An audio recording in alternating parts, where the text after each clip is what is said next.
વાગરા તાલુકાના સ્થાપિત સાયકા ઔદ્યોગિક વસાહતમાં માટી નાખવાનો કોન્ટ્રાક્ટ મેળવી સરકારને ચૂનો ચોપડીને માટી ચોરો બેફામ ગેરકાયદેસર માટી ખનન કરતા ઝડપાઈ રહ્યા છે। ભરૂચ ખાણ ખનીજ વિભાગે મિનહાજ પટેલ નામના ઈસમને 2.5 લાખથી વધુનો દંડ ફટકારી કઠોર કાર્યવાહી કરતા માટી ચોરોમાં ફફડાટ ફેલાયો છે। ભરૂચ જિલ્લાના વાગરામાં આવેલ સાયકા જીઆઈડીસીમાં નવનિર્મિત કંપનીમાં કોન્ટ્રાક્ટ મેળવી ભરૂચના ચોલાદ ગામના સીમમાં લીઝ રાખી માટી ચોરીનું કૌભાંડ ચાલી રહ્યું હતું। આ દરમિયાન એક હાઈવા કે જેનો રજિસ્ટ્રેશન નંબર GJ16AU 6365માં ગેરકાયદેસર રીતે માટીનું વહન થતું હોવાની ફરિયાદના આધારે ભરૂચ ખાણ ખનીજ વિભાગ દ્વારા હાઈવા ટ્રકને ઝડપી લઈ વાગરા પોલીસ મથકને સોંપવામાં આવી હતી। ગાડીનો માલિક મિનહાજ પટેલ હોવાનું સામે આવ્યું હતું।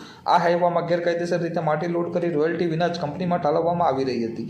ખાણ ખનીજ વિભાગે કઠોર કાર્યવાહી કરી હાઈવાના માલિક મિનહાજ પટેલને 2,25,625 રૂપિયાનો માતબર દંડ ફટકાર્યો છે, જેથી વિસ્તારમાં બિનઅધિકૃત લીઝ ખોદી માટી ચોરી કરતા ખનીજ માફિયાઓમાં રીતસરનો ફફડાટ ફેલાઈ જવા પામ્યો છે।